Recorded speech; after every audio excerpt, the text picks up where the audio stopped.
Oke, ya, kita akan belajar terkait bagaimana sih pendidikan infeksi, ya. Jadi kita akan belajar itu terlebih dahulu nanti, ya. Jadi apa sih dasarnya? Ya, jadi yang jelas kalau kita ngomong dasar, kenapa sih kita perlu mempelajari kebutuhan dasar manusia? Karena manusia sudah jelas ya sebagai makhluk sosial. Ya, makhluk sosial ini perlu orang lain. Ya. Bisa saya tanya ke teman-teman saat ini ya, adakah di sini yang nggak perlu orang lain? Saya bisa hidup sendiri di dunia ini. Saya rasa nggak bisa ya. Kalian paling nggak butuh petani padi, ya karena kalian makan nasi. Nasi dari mana tadi? Masa kalian mau makan nasi harus nanam sendiri, harus apa istilahnya membajak sawah sendiri. Ya kalau bisa sih ya nggak masalah. Tapi kan ya nggak segitunya juga. Ya seperti itu ya. Jadi konsep manusia sebagai makhluk sosial itu butuh orang lain. Ya.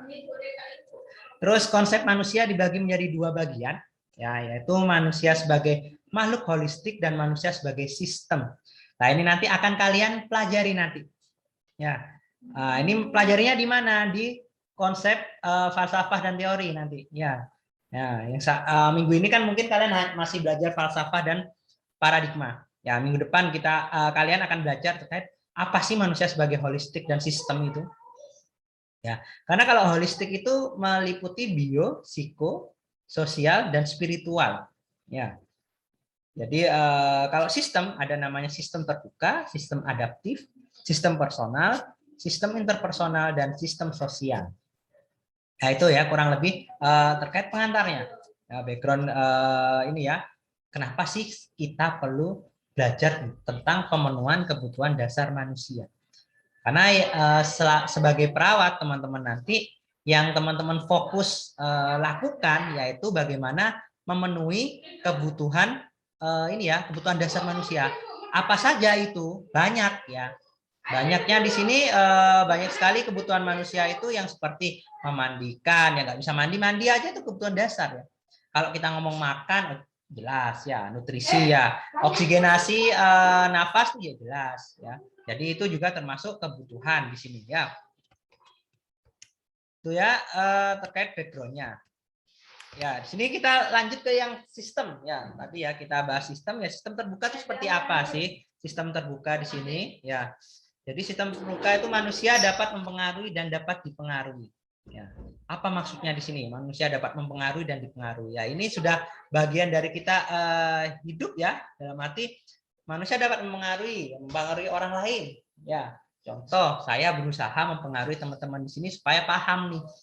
Paham dalam arti mengetahui tentang konsep kebutuhan dasar manusia ini seperti ini. Dan dapat dipengaruhi. Ya otomatis kalau teman-teman iya, berarti pemenuhan kebutuhan dasar manusia itu seperti ini, itu dan sebagainya. Berarti teman-teman juga bisa dipengaruhi. Nah, itulah kenapa kita ada mindset terbuka manusia itu. Terus bagaimana Nas kalau misalnya yang dikasih tahu nggak mau tahu, terus dia cuek dan sebagainya ya. Nah, itu kan hanya sebagian kecil. Sebenarnya itu bisa hanya mekanisme dalam dirinya sendiri yang belum adaptif, belum bisa nih ya. Ini selanjutnya ya adaptif yang belum bisa berubah dalam arti berubah di sini ya berubah bisa ke perubahan yang positif ataupun negatif. Ya, perubahan positif otomatis yang bisa membawa kehidupan lebih nyaman ya. Kalau negatif bisa berarti membawa kehidupan yang kurang optimal, kurang bagus dan dapat mempengaruhi lingkungan sekitar yang kurang bagus. Ya, itu kalau kita ngomong sistem adaptif ya. Jadi setiap individu itu bisa berubah di sini bukan berarti berubah physically ya, berubah misalnya berubah jadi ini ya, misalnya habis operasi berubah ya nggak seperti itu. Ya, jadi konsepnya saja di sini mekanismenya ya. Jadi intinya manusia tuh bisa merespon, bisa beradaptasi. Itu kalau kita ngomong sistem adaptif. Ada juga sistem personal. Ya, sistem personal di sini manusia memiliki persepsi dan manusia bisa bertumbuh kembang otomatis. Ya, jadi setiap orang pasti memiliki persepsi. Kita nih mau ngapain? Ya, kita nanti mau jadi apa? Kita bisa mempersepsikan diri kita itu seperti apa? Pasti bisa dan harus. Karena manusia juga bertumbuh kembang. Bertumbuh kembang bukan berarti physically dari kecil jadi besar, enggak. Ya, jadi konsep mekanisme pemikirannya yang awalnya kemarin teman-teman di sini mekanisme pemikiran masih sebagai anak SMA, sekarang juga sudah berubah menjadi mahasiswa. Berarti udah bertumbuh kembang teman-teman. Dan harapannya konsep pikirnya, pola pikirnya sudah menjadi sebagai mahasiswa. Walaupun untuk berubah ini butuh waktu. Ya, step by step memang. Ya, itu ya. Kalau sistem interpersonal, manusia berinteraksi dengan yang lain, otomatis ya memiliki peran di masyarakat dan berkomunikasi dengan orang lain, yaitu hubungannya dengan ini ya, manusia yang istilahnya makhluk sosial tadi. Ya, harus ya, ini sistem sosial memiliki kekuatan dan wewenang dalam pengambilan keputusan dalam lingkungan, bisa keluarga, masyarakat, dan tempat kerja. Jadi sistem sosial di sini teman-teman juga bisa mengambil keputusan. Paling tidak teman-teman tuh harus bisa mengambil keputusan atas diri teman-teman sendiri. Ya, jadi saya mau ngapain nih? Saya mau jadi apa? Saya nanti mau bisa apa? Lah itu teman-teman harus bisa memutuskan. Ya, jangan hanya bergantung pada orang lain. Sudah mulai belajar memutuskan itu ya, sehingga ketika di masyarakat atau paling tidak di masyarakat yang paling kecil ada di keluarga, kita sudah memiliki keputusan dan kita bisa mempengaruhi orang lain ya, ataupun dipengaruhi ya, bergantung nih tupoksinya. Ketika kita menjadi kepala keluarga, otomatis kita kalau bisa mempengaruhi keluarga yang lain ya. Kalau misalnya kita sebagai anak nih ya, mau nggak mau kita harus mampu ya, mampu istilahnya mampu beradaptasi. Misalnya kepala keluarga atau ayah teman-teman sekalian ini ya mengatakan ada aturan nih, aturan main. Jadi kalau pulang tuh maksimal jam 9 misalnya di rumah. Itu mau nggak mau harus kita taati. Nah, itu ya. Jadi otomatis kita ya harus bisa dipengaruhi otomatis ya. Ya. Nah, ini kita lanjutkan terkait ini ya, pengertian klien. Ya, jadi kalau kita ngomong perawat tuh pasti ada kliennya, pasti ada yang dirawat. Kalau nggak ada yang dirawat, ya percuma jadi perawat ya akhirnya ya. Jadi klien ini siapa? Individu yang tidak terlepas dari adanya masalah kesehatan. Ya, jadi masalah kesehatan bukan berarti sakit secara fisik ya, sakit psikologis seperti sakit kejiwaan juga termasuk klien di sini. Ya, bagi klien yang mengalami masalah kesehatan, maka dimungkinkan kebutuhan dasarnya menjadi terganggu. Salah satunya adalah masalah kebersihan diri atau personal hygiene yang teman-teman pelajari insya Allah saat ini ya di TM kedua dan TM ketiga nanti. Ini definisinya ya, kebutuhan dasar itu apa sih? Merupakan fokus dalam asuhan keperawatan dalam hal ini perawat harus mempunyai pengetahuan dalam memberikan asuhan keperawatan kepada pasien melalui proses keperawatan. Nanti akan saya kenalkan nih, apa sih asuhan keperawatan? Ya, kenapa sih perawat kok perlu bisa memberikan asuhan keperawatan? Karena untuk memenuhi kebutuhan dasar manusia, teman-teman juga bisa melalui ini ya, memberikan asuhan keperawatan itu. Ya, di sini kalau proses keperawatan akan teman-teman bahas panjang kali lebar nanti insya Allah di semester 2 ya. Ada namanya proses dan dokumentasi keperawatan nanti. Insya Allah semester 2 akan teman-teman pelajari nanti. Untuk pemenuhan kebutuhan kebersihan diri dan pencegahan infeksi, ini merupakan fokus kegiatan dalam pemenuhan kebutuhan dasar manusia. Karena kebersihan diri terkait tubuh itu termasuk kebutuhan dasar. Ya. Orang sakit, terus tubuhnya nggak pernah mandi, misalnya nggak pernah dibersihkan, nggak pernah gosok gigi dan sebagainya, pasti akan mempengaruhi mekanisme yang lain. Sama seperti kalian nggak mandi 1 hari saja, pasti nggak nyaman. Sama dengan pasien atau klien yang lagi sakit. Jadi walaupun sakit, pemenuhan kebutuhan bersihan diri ini harus tetap dijaga. Sembari juga menjaga pencegahan infeksi ya. Itu senada lah ya, kalau misalnya kebersihan dirinya terjaga dengan optimal, baik insya Allah pencegahan infeksi akan tertata laksana ya. Apa saja sih pencegahan infeksi itu ya? Jadi di sini merupakan tindakan pencegahan supaya kuman atau mikroorganisme yang masuk ke dalam tubuh dan bisa mengakibatkan infeksi ya. Jadi kalau misalnya ada perlukaan saja, nah itu berisiko nih, kode entry kuman itu akan terbuka sangat lebar, walaupun kalian tidak luka pun ya berisiko juga ya. Jadi itulah kenapa menjaga kebersihan diri sangat penting, apalagi untuk klien pasien yang lagi sakit. Otomatis imun tubuhnya turun, sangat mudah sekali terkena penyakit nanti. Ini ya, cara penularan mikroorganisme ya, bakteri, bisa virus juga ya, atau jamur juga bisa ya di sini ya. Bisa melalui kontak tubuh ya. Ada ya yang kontak tubuh atau misalnya terkena cairan tubuh pasien, ini bisa terkena ya. Ada yang makanan dan minuman di sini juga bisa ya. Port the entry yang istilahnya paling mudah yaitu dari makanan minuman.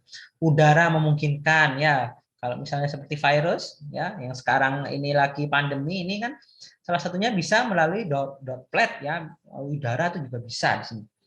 Serangga juga bisa ada ya, serangga contoh dari nyamuk misalnya yang Aedes aegypti itu juga bisa, atau dari lalat ya yang menyebarkan kuman itu juga bisa ya. Jadi banyak sekali cara penularan dari mikroorganisme.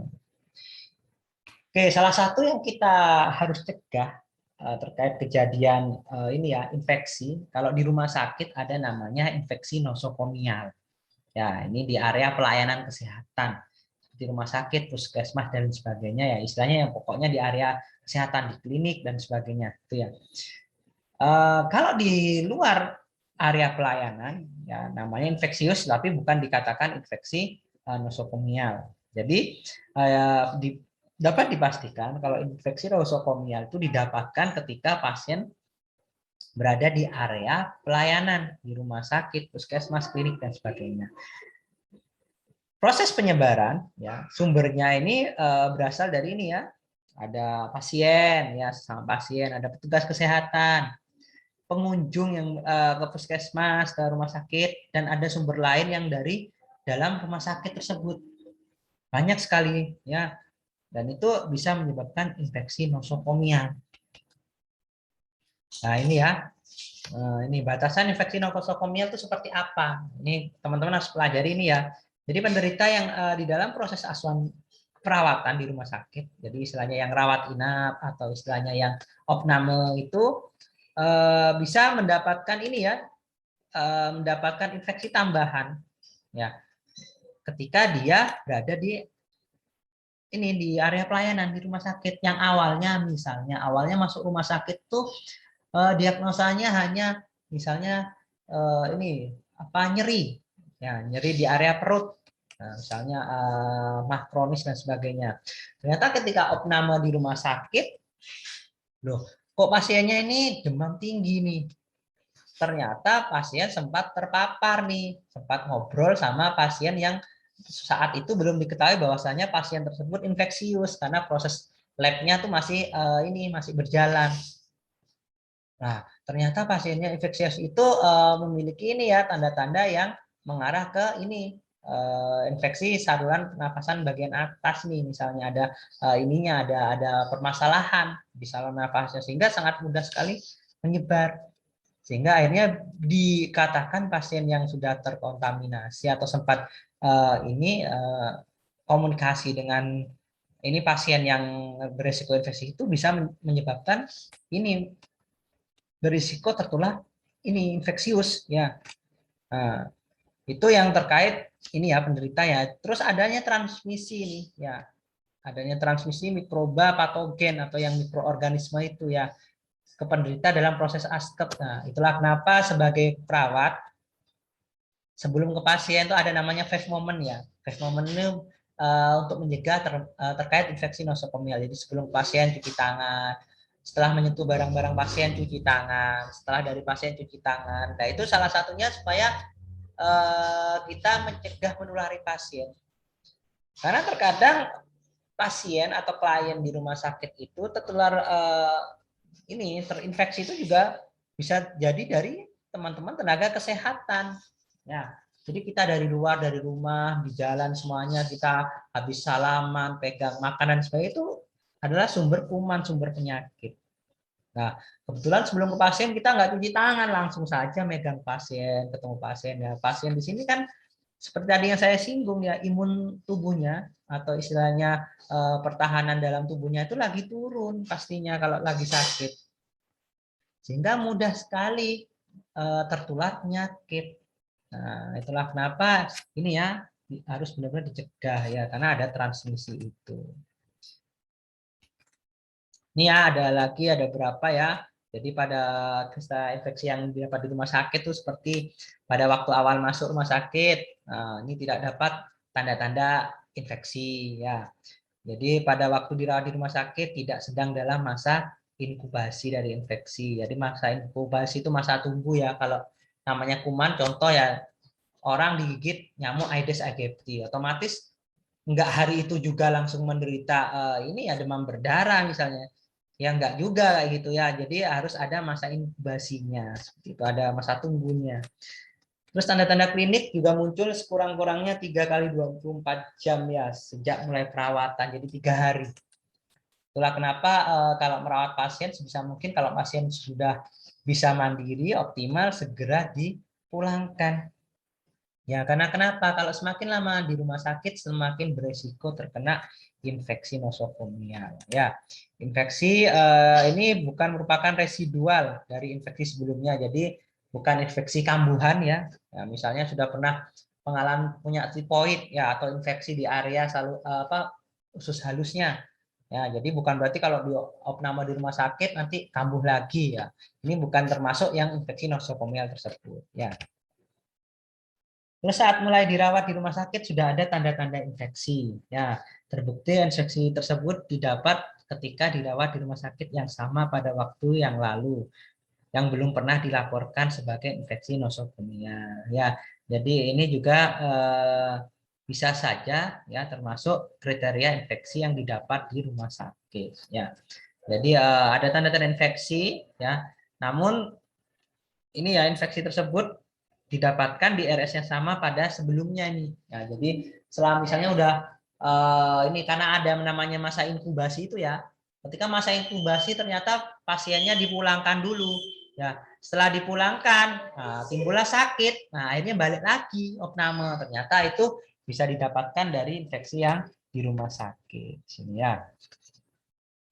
Ini catatan khusus untuk infeksi nosokomial atau seringnya disingkat INOS ya, infeksi nosokomial. Jadi ada penderita yang sedang dirawat, kemudian keracunan makanan dengan etiologi atau tanda-tandanya itu bukan produk bakteri. Jadi ini tidak dapat dikategorikan sebagai infeksi nosokomial. Jadi ya ini bisa disebut kan hanya ya keracunan makanan, ya bukan infeksi nosokomial. Terus penderita yang keluar dari rumah sakit, kemudian timbul tanda-tanda infeksi dapat digolongkan sebagai INOS. Jika dapat dibuktikan bakterinya berasal dari rumah sakit, seperti yang tadi, yang barusan kita bahas. Semisal itu bukan, setelah dicek lab ternyata, oh enggak, ini bakteri yang tidak ada di rumah sakit atau tidak didapatkan di rumah sakit. Berarti belum termasuk infeksi nosokomial di sini ya. Itu terkait catatan mekanisme infeksi nosokomial. Terus infeksi yang terjadi pada petugas kesehatan, keluarga atau pengunjung tidak termasuk dalam kategori infeksi nosokomial. Jadi infeksi nosokomial ini hanya diperuntukkan, istilah ini hanya diperuntukkan untuk klien atau pasien yang dirawat. Ya, jadi infeksi yang terjadi pada petugas, keluarga atau pengunjung tidak termasuk dalam kategori infeksi nosokomial. Nah, ini contoh ya, tempat perawatan misalnya salah satu bangsal di rumah sakit. Ya, bangsal, kalau dikatakan bangsal itu satu ruangan tuh terdiri dari beberapa bed. Ya, jadi ini ya kalau rumah sakit atau ruang rawat itu tidak seindah drama atau sinetron di drama di Korea itu yang mungkin sempat kalian lihat tuh ya, yang kayak satu ruangan tuh cuma satu orang atau mentok dua orang yang rapi sekali, enggak ya. Kalau di bangsal itu banyak sekali. Dan ternyata tempat merawat segala macam penyakit ya, banyak penyakit, pasti banyak bakteri yang dibawa setiap pasien. Jadi bisa dikatakan gudangnya mikroorganisme yang patogen bisa menyebabkan penyakit di sini. Nah, dan yang perlu diwaspadai di sini ya, mikroba patogen ini umumnya sudah kebal dengan antibiotik juga ya. Itulah kenapa harus beresiko, sangat beresiko sekali kalau terlalu lama di rumah sakit.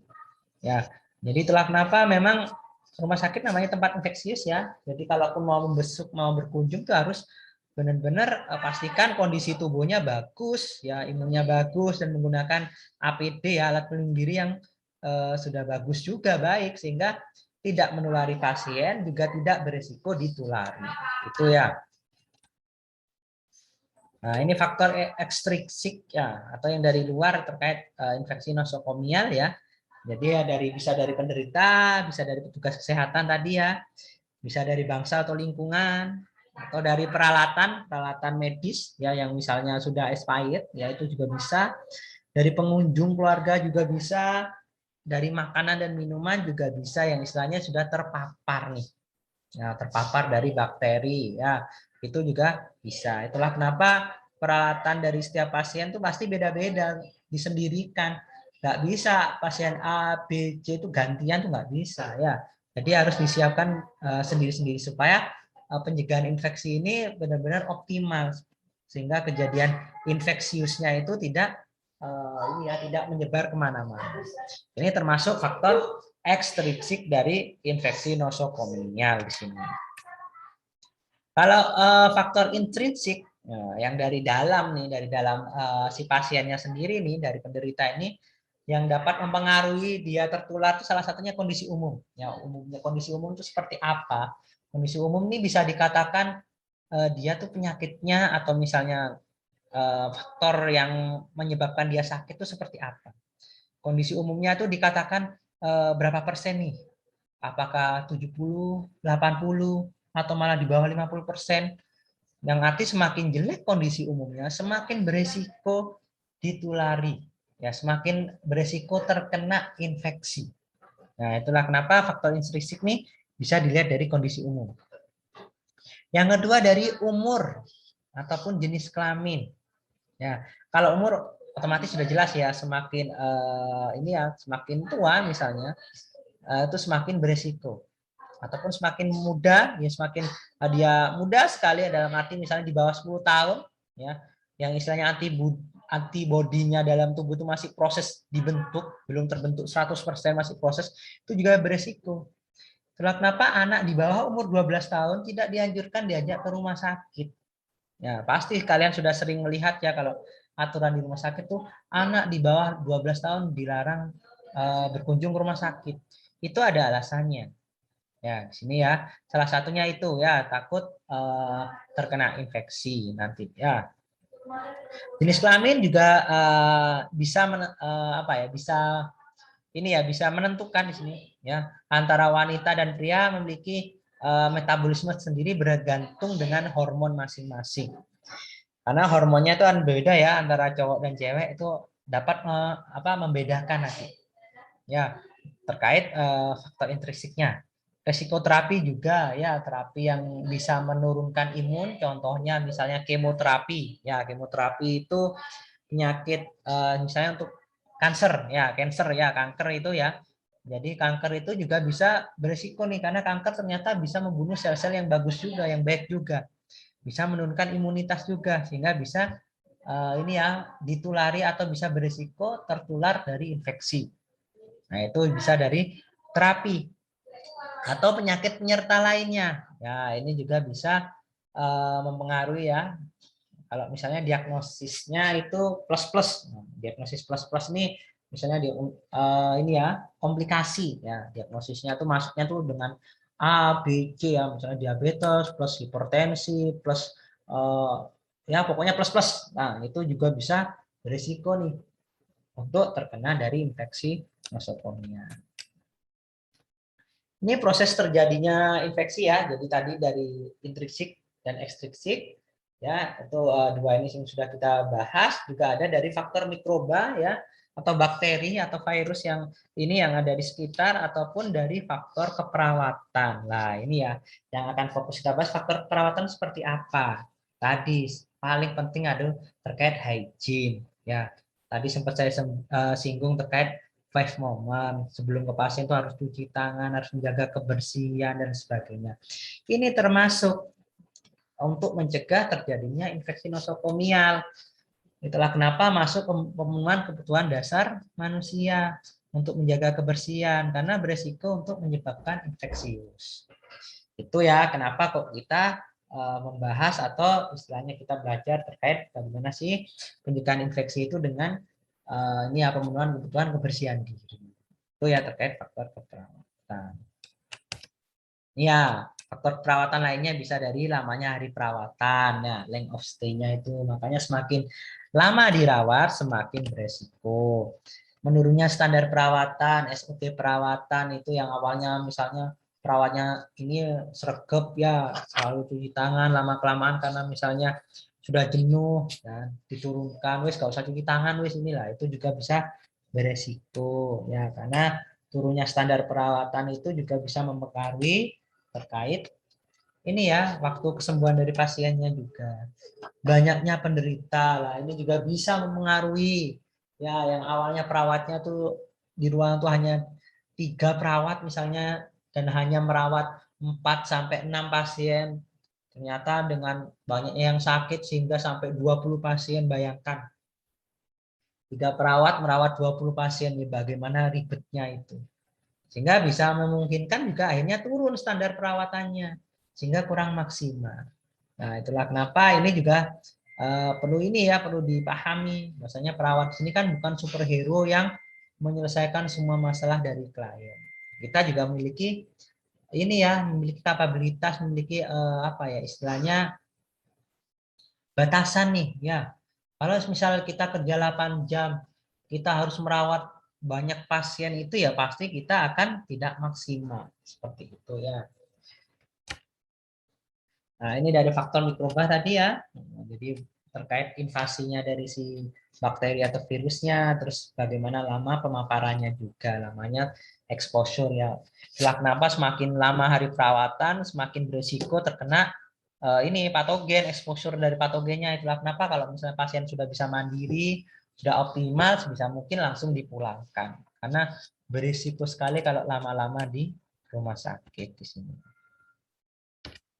Ini ya intensitas dari ini terganggunya dari di rumah sakit ya, dari ruang perawatan ya, ada ruang perawatan penyakit menular ini yang sangat berisiko juga ya, perawatan khusus ya, penyakit dan sebagainya, ada ruang intensif ya, ICU atau UPI juga termasuk ruangan yang berisiko nih ya. Bukan berarti ruang rawat lain tidak berisiko ya, ingat ya. Jadi ini yang risikonya cukup tinggi, tapi bukan berarti ruangan yang lain tidak berisiko, sama beresikonya. Ya, hanya ini di atas lah ya, dalam arti lebih berisiko. Cuma bukan berarti ruangan lain tidak berisiko. Dikatakan rumah sakit adalah sumbernya atau gudangnya penyakit di sana, banyak patogen, virus dan sebagainya. Kenapa jika tidak ini ya, tidak ada kepentingan khusus, nggak usah ke rumah sakit. Nah, kecuali memang kerjanya di rumah sakit, ya gimana lagi petugas kesehatan ya. Jadi sebelum ataupun setelah pandemi, namanya jadi perawat petugas kesehatan itu juga merupakan resiko, ya berisiko tinggi ya. Jadi nggak ada ini, nggak ada pengaruhnya menurut saya ya. Jadi sebelum dan setelah pandemi ini ya kita harus tetap menjaga protokol kesehatan. Sama perawat sebelum pandemi juga harus menjaga protokol kesehatan di sini. Ya, ini kenapa ruang rawat anak ini ya berisiko ya, karena rentan usianya, banyak tindakan invasif ya, mobilitas yang tinggi dari penderita, terus penunggu atau keluarga bebas keluar masuk, namanya anak ya pasti ada penunggunya, itu yang juga berisiko menularkan. Terus padatnya penderita dalam satu ruangan, seringnya ruang anak ini banyaknya adalah bangsal ya, sehingga sangat berisiko juga. Kalau ruang penyakit menular udah jelas ya, walaupun udah ada batasannya, ada sekatnya, nggak mungkin pasien infeksius sama pasien yang non infeksius di dalam satu, tidak mungkin, sudah ada ruangan khusus. Hanya saja ini tetap berisiko menularkan juga ya, atau kurangnya penyuluhan juga bisa nih, penderita atau keluarga akhirnya tidak tahu nih terkait prinsip penularan dan risiko penularannya, sehingga bisa berisiko tertular juga ya. Ini tugas perawat nantinya ya, untuk memberikan penyuluhan juga ya. Jumlah penderita melebihi kapasitas tempat tidur ya. Ini kalau tempat tidurnya sudah melebihi ya, ya tadi ya, penderitanya banyak, perawatnya sedikit ya, susah juga nanti ya, risiko akan menulari juga. Ruang perawatan khusus ya, namanya ruang perawatan khusus ya. Jadi ruang kesehatan memerlukan waktu yang lama, otomatis ya, seperti ICU itu pasti lama untuk observasinya. Setelah keluar dari ICU tidak langsung pulang ya, nah di ruang rawat inap dulu, dia evaluasi dulu, diobservasi dulu. Kira-kira bagus nggak? Kalau bagus dilanjut pulang. Kalau misalnya malah memburuk bisa kembali lagi nanti. Ya. Komplikasi penyakit memerlukan terapi medis tersendiri nih khusus memang ya. Penyakit penyerta bisa mengikuti juga. Nah ini dikatakan ruang perawatan khusus ya. Ada beban mentalnya ya, mental dan psikologis nih sangat membebani pastinya ya. Jadi kalau misalnya orang pasien udah dibawa ke ruang khusus tuh pasti udah kepikiran nih. Sekarang contohnya pasien dengan dicek sebelum masuk ke ruang perawatan kan mesti di swab. Ketika tahu dia positif atau confirm, nah itu sudah mental dan psikologisnya pasti ikut terganggu. Karena otomatis dia dirawat di ruang perawatan khusus nih. Ya, atau disendirikan nanti. Nah, ini ya. Ini contoh kasusnya kalau sekarang ya ada namanya ya COVID ya nanti ya itu termasuk ruang perawatan khusus nanti. Ini intensif ya tadi ya. Penyakit-penyakit kritis atau kondisi terminal yang artinya pasien istilahnya ya tinggal dioptimalkan saja menunggu mukjizat untuk kesembuhannya ya. Pasti peralatan invasif lebih banyak ya seperti ventilator, alat bantu nafas ya dan sebagainya pasti banyak. Ya, invasifnya pasti lebih banyak dilakukan. Seringkali prosedur pembedahan dilakukan di ruang ini ya karena sering kondisi darurat ya, banyak penggunaan antibiotik, terus tuntutan tindakan yang cepat buat perawat terkadang ya nggak semuanya perawat lupa teknik aseptik ya terkadang karena tindakannya terlalu cepat ya ini terkadang juga bisa lupa ya. Terus penderita memerlukan tindakan monitoring secara terus menerus. Nah ini juga bisa mempengaruhi.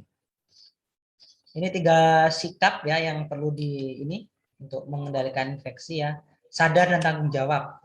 Ya, bahwasanya para petugas dan dirinya itu dapat menjadi sumber penularan dari ini ya infeksius tadi ya.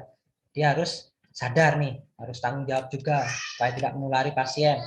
Selalu ingat metode mengeliminasi mikroba, aseptik, disinfektan, sterilisasi ya, aseptik bisa di tangan, disinfeksi juga bisa melalui semprotan itu juga ya, sampai dengan sterilisasi ya. Itu kurang lebih yang harus diperhatikan ya teman-teman ya. Itu mungkin yang bisa saya sampaikan dan saya bahas untuk yang part 1 di sini ya.